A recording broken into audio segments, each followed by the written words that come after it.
Hey everybody, it's Leah Klett with the Christian Post, and I'm so excited to be joined today by Kyle Mann and Joel Berry from the Babylon Bee. We're discussing their brand new book, The Babylon Bee Guide to Gender. This is a really interesting book. It's a funny book, but you're talking about a really hot button topic. You're talking about gender. So I want to just jump right in and ask you about the inspiration behind the Babylon Bee Guide to Gender, and what particular moment was it that made you both decide, hey, this topic needs the Babylon Bee touch? Well, it felt very natural for us. I mean, this is something that we've been writing about and joking about for a few years now. It's almost kind of become our bread and butter. Or, if you look at us like reporters from Clown World, gender ideology is kind of our beat. It's kind of the main lie that's being propagated in our culture today. And so, writing this book really just felt like a natural extension of what we were already doing with the site. But the fun of a book is it frees you more to do stuff that you otherwise wouldn't do in our articles. And we just kind of went wild with it. Kind of gave it the full Babylon Bee treatment that it deserved. And so, yeah, the process of writing it was pretty quick, because this is something we've been immersed in for the last couple of years. So the Babylon Bee does have a really unique satirical voice, and you guys poke fun at things, but you also deliver really timely commentary. So why do you think satire is an effective way to tackle sensitive and divisive topics like gender? it a lot of it is that there's so much noise, online and in the newspaper and on the news. Like there's so much noise with just regular straight talk on a topic, that our eyes kind of start to glaze over. The 300th article you read on gender issues and crazy gender stuff that's happening when you're scrolling your Twitter feed. It doesn't have as much impact as the first one that you see, because it's just you sort of get numb to it after you see that stuff for a while. And humor has that unique ability to kind of cut through that noise. All of us have had the experience of scrolling our Twitter feed or whatever, sorry, our X feed, and finding seeing the Babylon Bee headline, and then you kind of have that double take moment where you scroll back down and you're like, wait a minute, what? So I think it humor really can cut through that noise so much. G.K. Chesterton put it that humor can get in under the door while seriousness is still fumbling at the handle.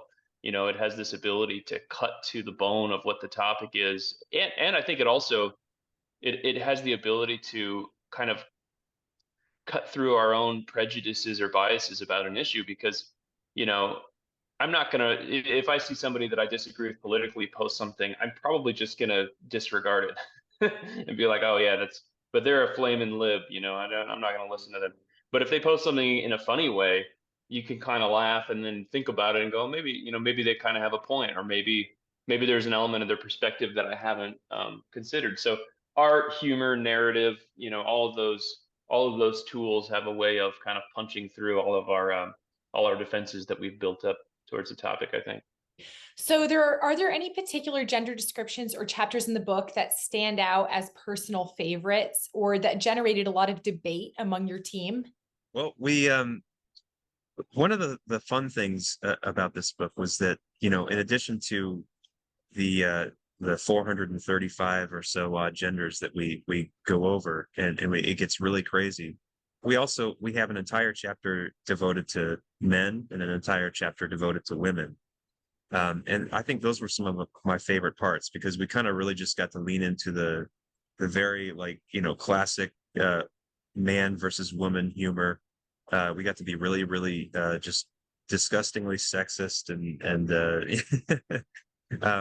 in a good natured way. Obviously, I think some of those male and female jokes are some of the joys of life. We as married people who experience kind of those differences. Um, it's fun to kind of joke about those. And that kind of that anchors the book. You kind of start with men and women, and then you get into gender ideology, where all of that is completely upturned, and it just becomes crazier and crazier the more you progress through the book.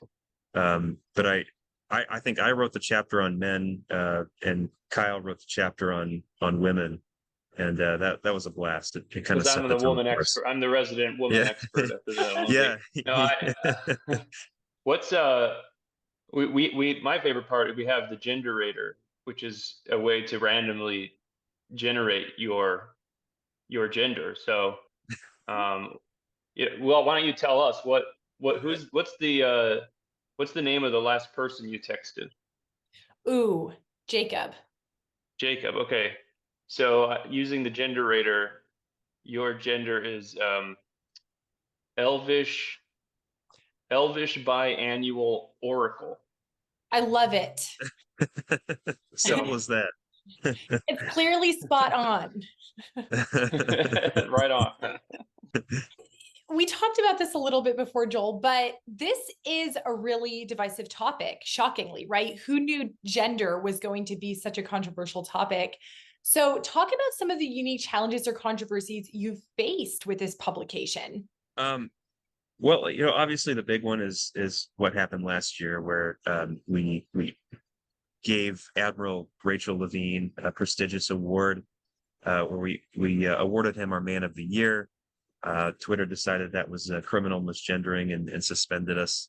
And that was kind of where it all came to a head. But I think the opposition had been going long before that, through in the form of fact checks and things like that, trying to deplatform us or suppress us in social media algorithms. Um, but I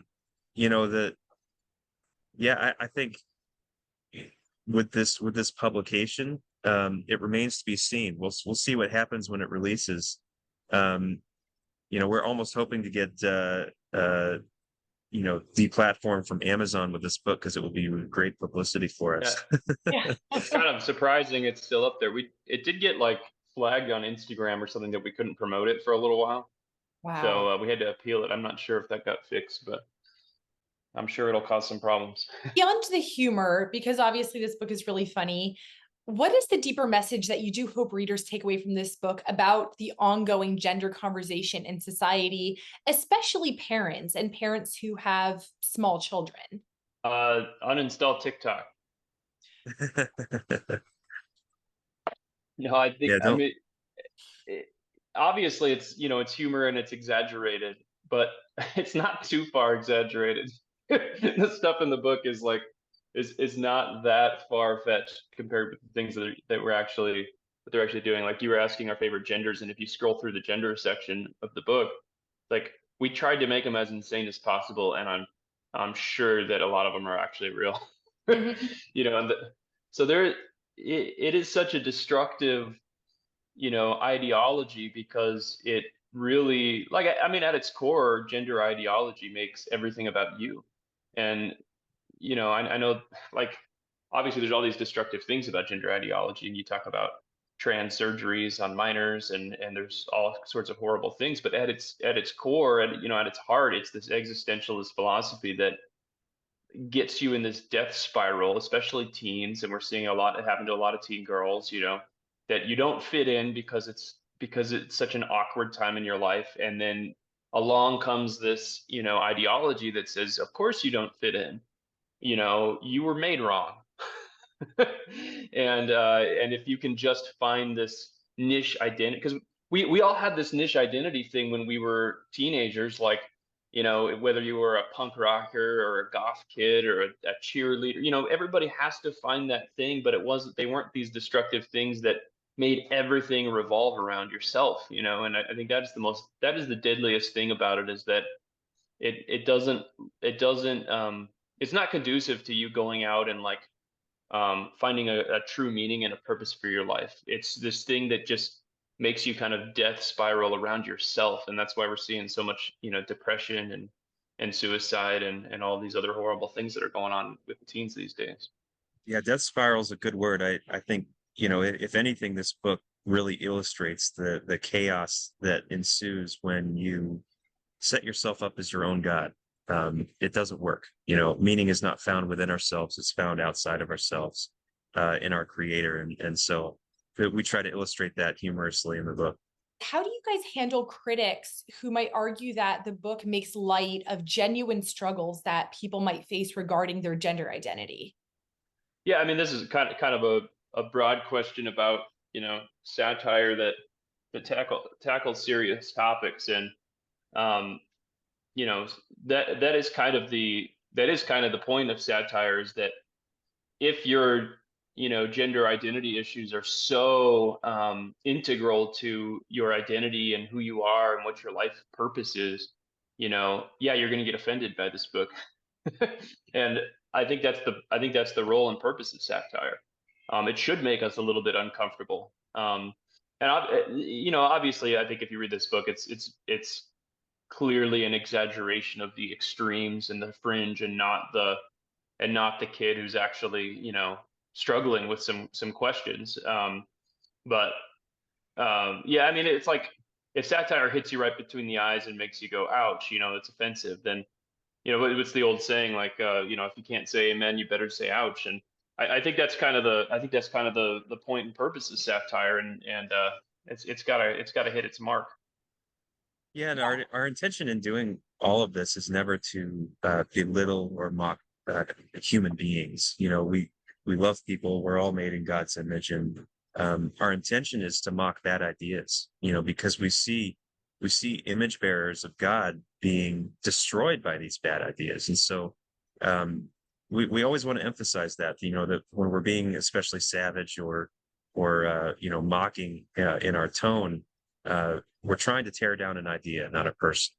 And with the hope that the ultimate result is the elevation of that person, that to find their true meaning and purpose in Christ. Guys, in your view, how should Christians engage in the political sphere, especially concerning issues related to gender and identity and some of these more hot button issues? Well, we've kind of seen, the pitfalls of Christians that remain apolitical over the past 10, 20, 30 years. I mean, I think that's kind of the way that I leaned, 5 or 10 years ago, was, "Oh, well, politics is politics, and we Christians kind of stay on our own." But um, I'm reading Lord of the Rings right now, and one of kind of the lessons is that the hobbits in the Shire wanted to stay in the Shire. Um, but Gandalf is talking with Frodo, and he's like, "Well, but soon you're not going to have a Shire to to come back to." And I think there's a wisdom in that, like, yeah, as far as possible, let's focus on spiritual things, and leading our quiet, godly lives, on our little farmsteads or whatever. But at some point, you can't fence out the world forever, And I think Christians do need to kind of take up their swords and defend what we hold dear.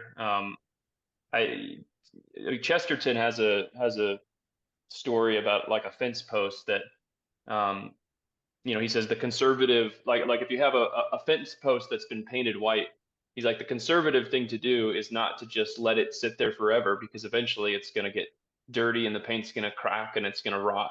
Like, the conservative thing to do is to constantly repaint the fence post, and I think that's a lot of our duty as Christians, is to preserve the things that are true and good and beautiful. And I think that's kind of the Christian's role in the political sphere. Is like, politics is almost like, it's like necessary, but it sucks, but it's necessary in some ways. So Yeah. I don't know. I go back and forth on that a little bit, but I do think we need to be engaged out there. And I mean, the left is doing it. Why are we at a point now where they're okay transing kids and not alerting their parents when they're in public schools? Because Christians didn't stand up early enough. And soon we're not going to have enough of a Bill of Rights left to stand up. So let's do it while we can. There's a great example of that happening in Ohio right now, where Ohio is a very conservative state. Coming up in November, there's an initiative being put on the ballot to modify the Ohio Constitution to allow abortion up through 9 months of pregnancy, and also to erode the rights of parents of kids who are struggling with gender identity issues.